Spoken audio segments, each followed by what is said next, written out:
क्या आपने कभी सोचा है कि बचपन की वो फेरी टेल्स जिसको सुनकर हम बड़े हुए हैं, अगर वो रियलिटी में बदल जाए तो कितनी टेरिफाइंग हो सकती हैं? क्योंकि आज हम बात करेंगे 2013 की एक epic fantasy action movie Jack the Giant Slayer की, जिसने एक सिंपल बेड टाइम स्टोरी को इतने ग्रैंड स्केल पर स्क्रीन पर उतारा कि आप अपनी आंखों पर यकीन नहीं कर पाएंगे।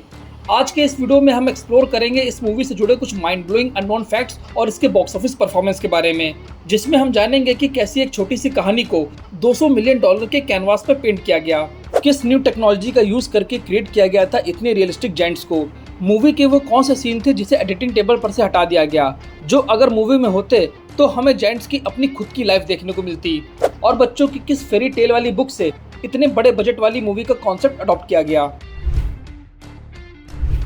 पहले बात करते हैं इस मूवी के ओरिजिन की कि ये प्रोजेक्ट कहाँ से इंस्पायर था। ये मूवी सिर्फ एक सिंगल स्टोरी पर बेस्ड नहीं है, बल्कि दो पुरानी ब्रिटिश फोक्स टेल की एक जबरदस्त मैशअप है, जिसमें पहली कहानी तो आपने जरूर सुनी होगी, जैक एंड द बीनस्टॉक, जिसमें एक लड़का मैजिक बीन्स के बदले अपनी गाय को बेच देता है, और दूसरी कहानी है जैक द जायंट किलर, जो क्रॉनवॉल की एक काफी पुरानी फोक स्टोरी है, जहां जैक नाम का कैरेक्टर अपनी पार्टनर से रूथलेस जायंट्स को हंट करता है। डायरेक्टर ब्रायन सिंगर ने इन दोनों कॉन्सेप्ट का परफेक्ट ब्लेंड बनाया। उन्होंने इसे बच्चों की कार्टूनिस्ट स्टोरी ना बनाकर एक मिडवल एक्शन एपिक में ट्रांसफर कर दिया, क्योंकि उस टाइम पीरियड में हॉलीवुड में क्लासिक स्टोरीज को एक ग्रिटी और एक्शन पैक्ड लुक देने का ट्रेंड चल रहा था, जैसे हैरी पॉटर और नार्निया। 2013 के स्टैंडर्ड के हिसाब से ये मूवी टेक्निकली काफी अहेड थी, क्योंकि इस मूवी में सिंक लॉक टेक्नोलॉजी का यूज किया गया था, जहां इस टेक्नोलॉजी की मदद से डायरेक्टर और क्रू सेट पर ही कैमरा मॉनिटर के थ्रू रियल टाइम में किसी भी क्रिएचर की एग्जैक्ट पोजीशन, हाइट और पर्सनैलिटी को वर्चुअल स्पेस में लॉक कर सकते थे, जिस वजह से लाइव एक्शन एक्टर्स को प्रॉपर विजुअल रेफरेंस मिल जाता था कि उन्हें फ्रेम में किस कोऑर्डिनेट पर देखना है और कितना बड़ा जायंट उनके सामने खड़ा है। जायंट्स के फेस पर जितने भी पोर्स, डीप स्कार्स और रिंकल्स आपने देखे हैं, वो वीएफएक्स आर्टिस्ट की सालों की मेहनत और हार्डवर्क का रिजल्ट था। उन्होंने इन जायंट्स की स्किन को हाइपर रियलिस्टिक टेक्सचर देने के लिए ह्यूमन स्किन और वाइल्ड एनिमल्स की स्किन प्रोफाइल को डिजिटली कंबाइन किया, और इसके साथ साथ एडवांस मोशन कैप्चर सूट का यूज करके एक्टर्स के माइक्रो एक्सप्रेशन और आई मूवमेंट्स तक को रिकॉर्ड किया गया, ताकि जब ये जायंट्स गुस्से में किसी को देखें तो उनकी आंखों में एक dangerous human like intelligence reflect हो। मूवी का एक बड़ा सीन था जो जायंट्स की हिस्ट्री को बताने वाला था, जिसको एडिटिंग टेबल पर ही कट कर दिया गया, जिसमें दिखाया गया था कि जायंट्स इंसानों से कैसे अलग हुए और क्यों वो सब धरती छोड़कर बादलों में शिफ्ट हो गए। ये सारे सीन सुनने में बहुत इंटरेस्टिंग लगते हैं और एक्चुअल में इंटरेस्टिंग थे भी, लेकिन मूवी की लेंथ की वजह से उसे हटा दिया गया।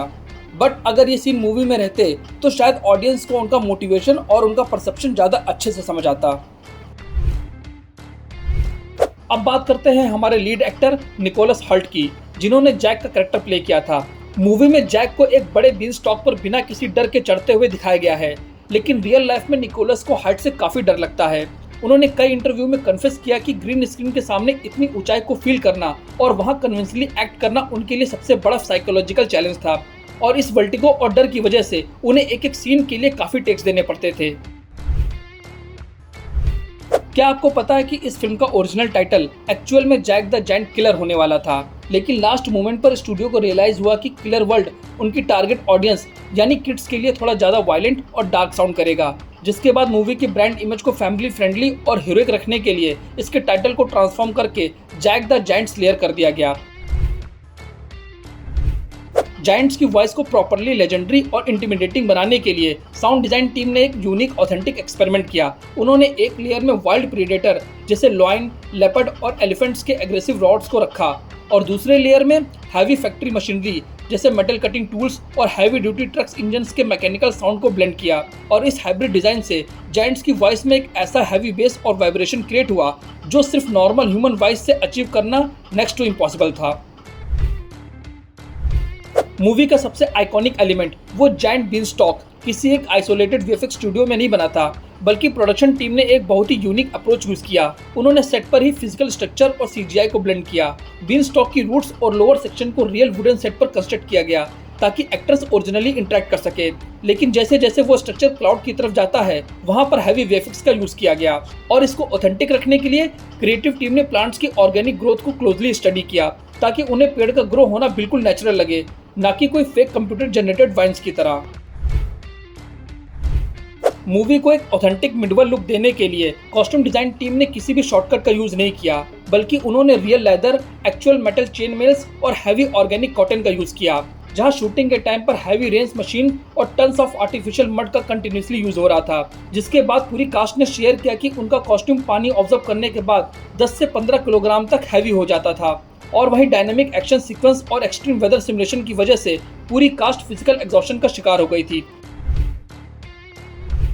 मूवी में जो बीन स्टॉक यानी वो बड़ा सा पेड़ दिखाया गया है, उसकी हाइट को ऐसे ही रैंडमली डिसाइड नहीं किया गया था, बल्कि डायरेक्टर ने उसके एलिवेशन के लिए एक प्रॉपर मैथमेटिकल कैलकुलेशन और स्केलिंग सेटअप की थी, जहां स्क्रिप्ट के इंटरनल लॉजिक के हिसाब से उस पेड़ को एग्जैक्टली 9 किलोमीटर तक हाई रीच करना था। और इसी स्केल को रियलिस्टिक दिखाने के लिए हर हाइट एल्टीट्यूड शॉट में एटमॉस्फेरिक प्रेशर, क्लाउड की डेंसिटी और लाइटिंग एंगल्स को अल्टर किया गया, ताकि वो बड़ा सा पेड़ और उसकी हाइट एक रियलिस्टिक फील दे। जैक द जायंट स्लेयर इस मूवी को रिलीज किया गया था 1 मार्च 2013 को, जिसे डायरेक्ट किया था ब्रायन सिंगर ने, जिन्होंने इससे पहले एक्समैन के सभी पार्ट्स को डायरेक्ट किया है। इस मूवी का बजट रखा गया था $200 मिलियन और इसने बॉक्स ऑफिस पर $197 मिलियन का बिजनेस किया था, जो क्रिटिक्स पॉइंट ऑफ व्यू से तो नहीं, लेकिन बॉक्स ऑफिस के हिसाब से एक फ्लॉप फिल्म थी। 2013 में सबसे ज्यादा पैसे कमाने वाली टॉप 4 मूवी थी आयरन मैन 3, डेस्पिकेबल मी 3 और द हॉबिट। इस मूवी को वार्नर ब्रोस पिक्चर के अंडर में रिलीज किया गया था और इस मूवी की पॉपुलैरिटी को देखकर